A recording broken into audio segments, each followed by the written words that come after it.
my president has indicated, my name is Ngoloma. I will be submitting briefly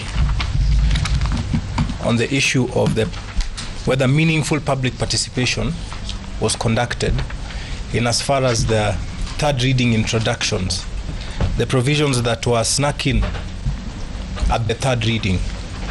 My Lord, for clarity, these are sections 24C, paragraph 72 and 73, section 44, 47, 5, 100 and 101 of the Impugned Finance Act. Yes.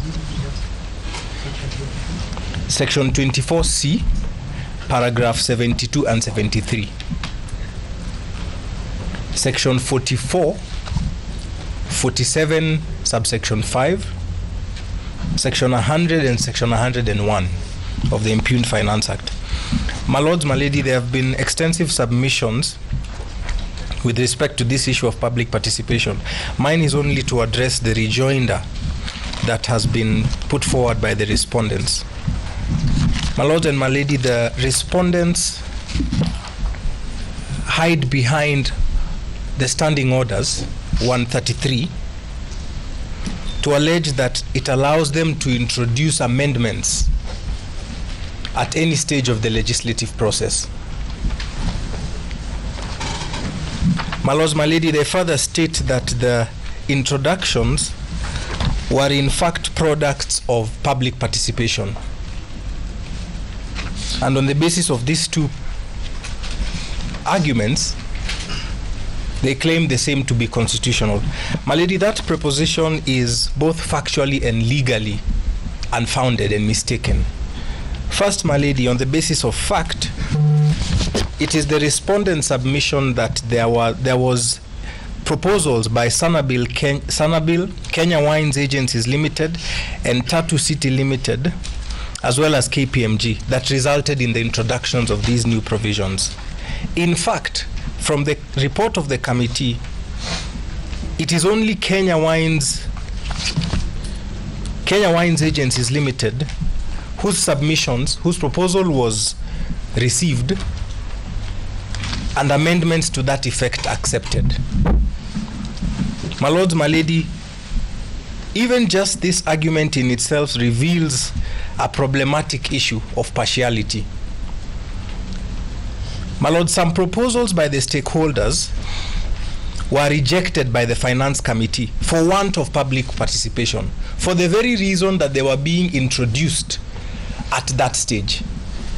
My Lord, I refer you to page 86 of the report of the Departmental Committee on the Finance and National Planning, where they rejected KPMG's proposal on the basis of the stage at which it was being introduced. Yet, the other provisions that were introduced at the very same stage, they seem to now hide behind and say that they came from the public. My Lord, secondly, to demonstrate that they are legally unfounded, that position is legally unfounded,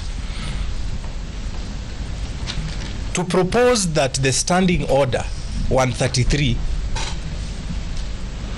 overrides constitutional and statutory dictates is a shock to the petitioners. My Lords, my Lady, in fact, the drafters of the very same standing orders were of the same view that these standing orders must be read in line with the Constitution and statutory provisions. Hence why Standing Order 133.6 clearly provides as what are allowable amendments at the committee stage. My Lord, it clearly provides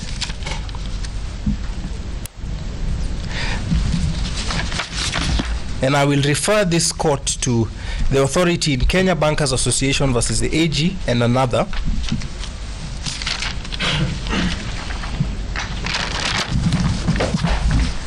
where the court was very clear that no amendment shall be moved which is inconsistent with any part of the bill already agreed to or any decision already made by the committee. My Lord, in fact, the standing orders further say that the additions must be minor amendments and not substantial additions.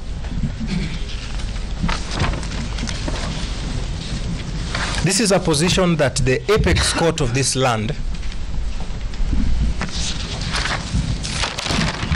my lord, in the BBI case, the AG and 2 others versus Ndi and 79 others. I'll refer this court to paragraph 270, 302, and 1938 of the Supreme Court's decision. And most notably for this court's understanding, this court simply indicated that there is no evidence of any form of public participation or deliberations between 21st October 2020 and 25th November, when changes to the BBI steering committee draft bill, including the second schedule, was added that show public engagement and consideration of the issue of apportioning and allocating the subject counties, additional constituencies.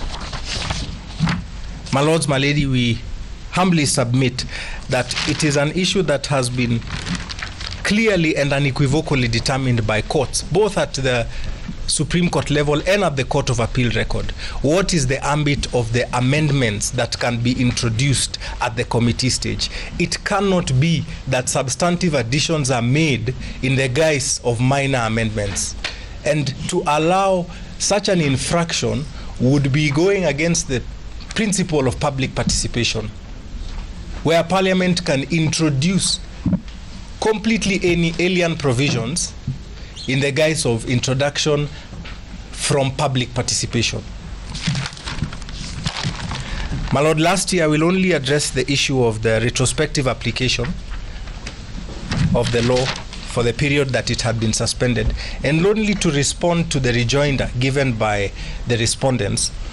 And my lord, very notably, they all hide behind the fact that according to the impugned section 31C that was introduced, the collection period of this housing levy is 9 days after the preceding month. So for them, the argument is that the collection period was after July, so the first 9 days of August. My lord, we are not here to argue on the collection period of the levy. We are here to submit on the date of the effective date and when the housing levy came into force. My lord, for that period there was a conservatory order that had suspended the implementation from 1st of July up until the date that the court lifted the conservatory order. For that reason, it is our submission that any implementation of that provision of the law, of the impugned act, during there was a subsisting conservatory order suspending its implementation, amounts to retrospective application. My lord, my lady, that will be all on my part. Thank you.